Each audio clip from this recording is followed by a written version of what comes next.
So this is my wife's new 2006 Honda CRV. It is the SE edition. Um, it's really nice. I think it's been wrecked though.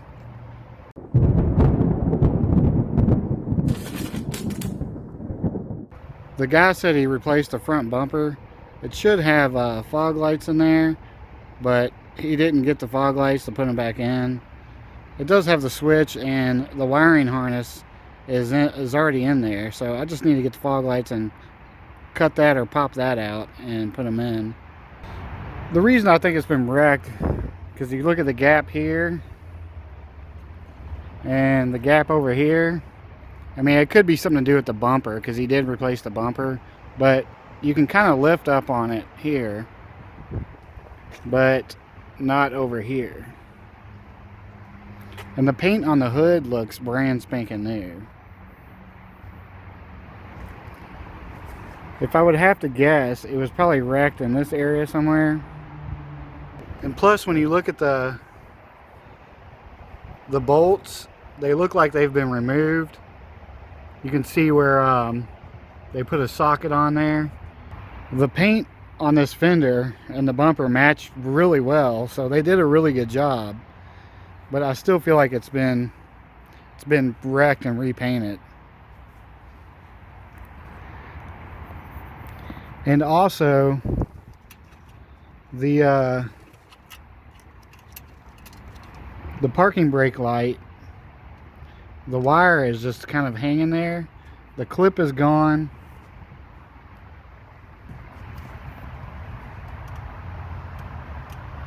And they've got tape over the hole, which is kind of weird. It should look like that. But I went to the junkyard today and got a new one. Not sure if you can see it right in there.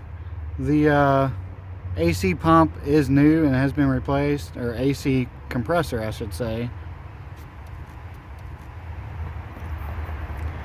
It does have weird stuff like rust here and there, all over here in these brackets. I don't know if that's normal, but all the bolts have rust on them. So I mean, was it a flood damaged car? I don't know. It drives really good, and I don't see any rust underneath. But I mean, just stuff like this, it's super rusty, and it's just surface rust. But you know, you see that. I don't know. Makes me think it was a flood car. Hopefully we don't have any problems with it, but who fucking knows. And another reason I think it's been repainted, or at least that side, because when you look at this fender, you can see how it's old and the overspray kind of sucks. They didn't paint this part real good. And it has a VIN number right here on this side. But over here, it says made in Taiwan. It looks like it's not an OEM part. But again, they painted it real good. It looks nice. Also, when you look right here, there's a sticker there where the VIN number was, but it's been painted over, so that's definitely been repainted.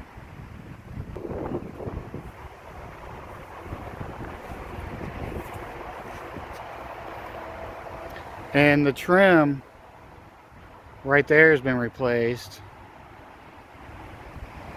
but it was also replaced over here too. So was it hit on the rear?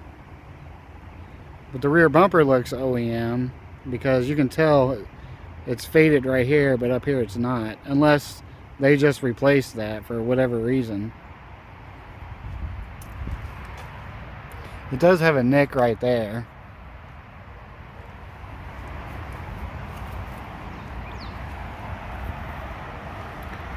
And the cover has scratches all over it. I'd like to get that repainted.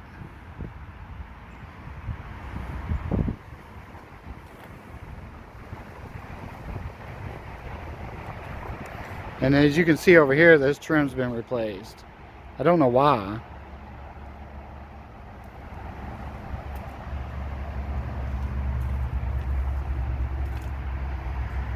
And again, the trim on the front fender has been replaced. The battery is pretty damn new. I mean, she runs really good. She does have a squeak though. And it's definitely coming from the power steering pump. When I spray WD-40 down into here, the squeak goes away. But it doesn't last very long. The interior is super nice. It has the dealer option armrest console thing, and it's got the fog light switch, and he says the wiring is there. I haven't actually verified that though.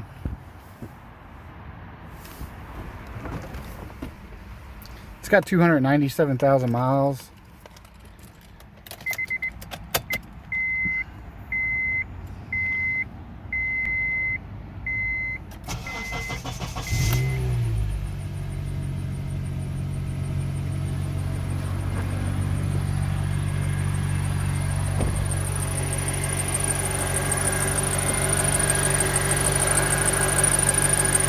You can definitely hear that squeak. It's loud as fuck. But once I spray WD-40 down in there, it goes away. But it's the SE edition. And it has the sunroof, which is super nice. Has the leather interior. The passenger side is good.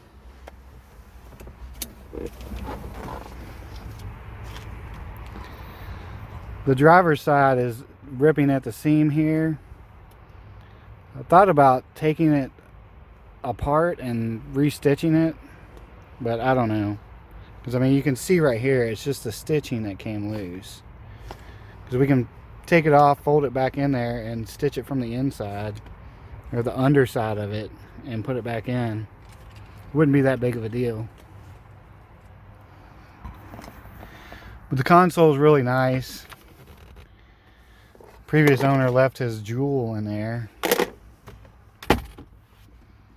And it has heated seats, which is a pretty cool option. It's got the factory radio in there, but I don't believe it had the factory radio in there because it's got this thing wired in. And it's in there. I don't know what it's for, but, and it's not a standard size phone to plug into your phone for your earphone. I was thinking it was like an auxiliary cord, but it's definitely not. The rear back seats are super nice. I mean, they look brand new. Like nobody's ever sat back here.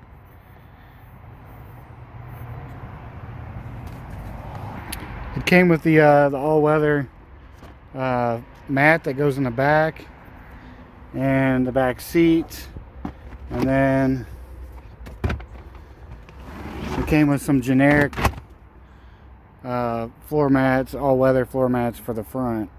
They're definitely not OEM, but the rear one is OEM for the rear seats. I had to replace the brake light. This light looked burnt, but I went, and it still worked, but I went ahead and replaced that. And I also had to replace the high beam on the passenger side. And then we're back to this. Obviously that needs to be replaced, but I did get it from the junkyard. So I've got this thing. It's called the Rear Air Deflector. It's sits on the rear. That's like where the rear white or washer fluid thing goes.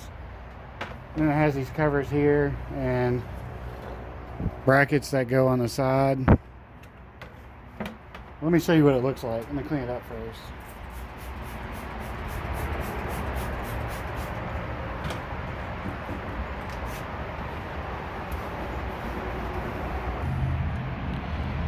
Here it is with it. But in order to install it, you have to drill holes like here and here, and then there's 2 over here.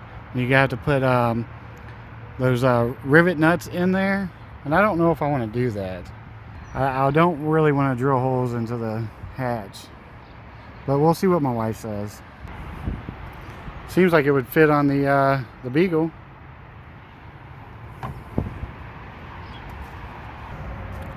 Not so much on the first gen CRV. Another little modification I'm going to do is the intermittent wiper selector. It's basically, you got off, intermittent, low, and high. And that's the only adjustment you have. Well, you can pull the arm RSX or a Honda Pilot. And so I pulled this from a Honda Pilot, and it's got this right here, which will allow you to do intermittent, different levels of speed. So this is a mod that people have been doing. It's pretty cool. It's pretty simple. You basically only have to add 1 wire into here and then hook it up to a wire on the back of the fuse box. I'll make a whole video of that, of just that alone. It's a pretty simple mod, and I got the clips just because I need one of these wires, because I want it to look basically legit OEM. Alright, so anyway, I'm going to go ahead and end this video here. In the next video, I think I'm going to tear down this D16Y7, and then I'll definitely have a video of the intermittent wiper switch for the 2nd gen CRV. That'll be coming soon. So I'll see you in the next video. Please like, subscribe, and share.